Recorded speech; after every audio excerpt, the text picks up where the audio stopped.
derechos fundamentales en el marco siempre de la defensa de los derechos humanos. Debo afirmar, en primer lugar, que para la Defensoría del Pueblo la vida es el fundamento de todos los derechos humanos y constituye efectivamente la esencia para el ejercicio de cualquier derecho fundamental. La Constitución reconoce el derecho a la vida de toda persona y establece que el concebido, en efecto, es un sujeto de derecho en todo en cuanto le favorece. De igual manera, también reconoce que la defensa de la persona humana y el respeto a su dignidad son el fin supremo de la sociedad y el Estado, y por ello toda persona tiene derecho a su identidad, a su integridad moral, física, psíquica y a su libre desarrollo y bienestar.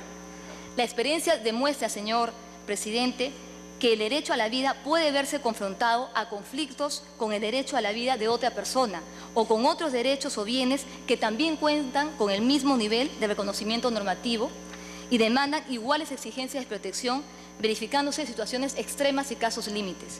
Por ello es necesario que en un Estado constitucional como es el nuestro, se armonicen estos derechos a efectos de que ninguno de estos se anule o sufra una limitación o afectación desproporcionada o irracional. Y ello, nosotros creemos es necesario revisar la legislación y jurisprudencia comparada sobre la aplicación del test de ponderación que ya se viene aplicando en diferentes altas cortes de otros países. En segundo lugar, también creemos necesario que se deba analizar si la propuesta de la Comisión Revisora se encuentra y es compatible con el contenido de las diversas normas y tratados internacionales que ha reconocido y suscrito nuestro país, como son la Declaración Universal de los Derechos Humanos, la Convención sobre los Derechos del Niño, la Convención sobre los Derechos de las Personas con Discapacidad y la Convención para la Eliminación de todas las formas de discriminación contra la mujer, entre algunas, señor presidente. También es importante que cualquier decisión que adopte esta comisión debe ser compatible con las recomendaciones que se han hecho al Estado peruano por diversos comités de Naciones Unidas en esta materia. En tercer lugar, no se puede dejar de debatir el carácter de última ratio del derecho penal y la necesidad de incorporar evidencia empírica sobre este problema. La imposición de la pena, como ustedes lo entienden, constituye una intromisión grave y manifiesta del Estado en los derechos fundamentales de las personas.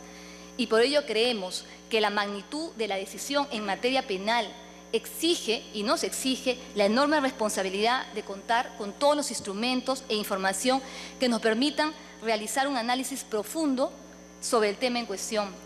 Nosotros no dudamos como Defensoría del Pueblo que esta comisión ha recibido importantes opiniones y, como usted lo ha señalado, ha continuado recibiendo importantes opiniones. Y por ello creemos que todas ellas deben ser incorporadas a este debate y además deben incorporar también evidencia empírica sobre el problema y la información que cuente el Ministerio de la Mujer y Desarrollo Social, el Ministerio de Salud, el Poder Judicial, el Ministerio Público, entre otras entidades, va a ser muy importante para tomar una decisión sustentada, informada y responsable. Creemos también, señor presidente y miembros de la comisión, que este debate nos permitirá conducir a un análisis más amplio sobre la necesidad de fortalecer las políticas públicas destinadas a promover la educación sexual, los derechos sexuales y reproductivos de las mujeres, la equidad de género y especialmente a implementar medidas destinadas a prevenir, sancionar y erradicar todo tipo de violencia contra la mujer. Por esta razón, como Defensoría del Pueblo, creemos que se requiere este debate sustentado, documentado, profundo, sereno y serio, y por ello reitero mi pedido para que se someta a una cuestión previa el voto de esta tarde. Muchas gracias, señor presidente. Muchas gracias, comisionada Fernanda Yasta. Comisionado Arsenio Oré, representante de los colegios de abogados. Señor presidente, distinguidos miembros de la comisión. La primera pregunta que me hago es ¿por qué considerar en todos los casos que es incompatible tratar la reconsideración con la cuestión previa que ha planteado la Defensoría del Pueblo? ¿Por qué me hago esta pregunta? Porque creo que si ambas propuestas, reconsideración y cuestión previa, van a ser motivo de nuestro pronunciamiento, vamos a tener que analizar una serie de variables que están totalmente conexas, totalmente relacionadas para tomar una determinación. Entonces, a mí me parece respetuosamente con los criterios que se han expuesto, que no es que si no hay reconsideración, entonces ¿para qué la cuestión previa? Porque lo que sucede es que para pronunciarnos sobre la cuestión previa o en la reconsideración, tenemos que efectivamente hacer un análisis reflexivo que en todos los casos tiene los mismos o parecidos elementos, en primer lugar. En segundo lugar, efectivamente no podemos sustraernos a una realidad, que este es un asunto muy debatido, muy complejo, y que efectivamente tenemos que ser respetuosos, por lo menos en analizar las opiniones que se nos han alcanzado y que nos están dando en este momento. Porque efectivamente pudiera ser que existan cambios. Y en esta comisión muchos de nosotros hemos tenido cambios que se justifican justamente por la apertura democrática de escuchar las ideas ajenas, en algunos casos nos pueden convencer.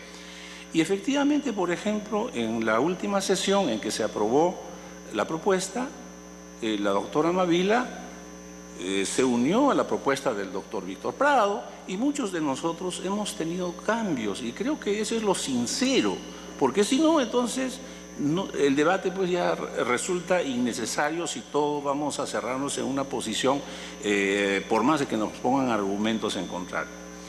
Por otro lado, también, ¿no es cierto?, con el ánimo de progresar en este debate, ha habido efectivamente por parte de la Presidencia una propuesta que se aprobó, que toda propuesta se ponía en conocimiento de los comisionados oportunamente, nosotros hacíamos nuestros comentarios, nuestras propuestas alternativas y veníamos a debatir una vez que se haya cumplido eso. Y en la última sesión, sin que sea culpa del señor presidente ni de ninguno de los comisionados, la propuesta del doctor Víctor Prado fue entregada en ese momento, y efectivamente no tiene tampoco una sustentación. Entonces, efectivamente no es que carezca de sustentación totalmente. La solvencia académica del doctor Víctor Prado, que es reconocida, hizo que él efectivamente la sustentara oralmente en ese momento. Pero eso no fue efectivamente lo que se había acordado, el análisis que se debe hacer, ¿no es cierto?, y la seriedad con que debe asumirse una determinación de la comisión. De otro lado, efectivamente, hubieron preguntas que, según mi modesto parecer, tampoco no han sido totalmente aclaradas, y en esto hago alusión al artículo 4.1 de la Convención Americana de los Derechos de la Convención de Derechos Humanos, que la Defensoría ha mencionado, que nos vincula en cuanto establece que toda persona tiene derecho a que se respete su vida. Este derecho estará protegido por la ley y en general a partir del momento de la concepción. Entonces, si nosotros estamos ligados a un artículo de la Convención, como es este caso, ¿cómo es que sin mayor un argumento contundente vamos a desvincularnos de eso?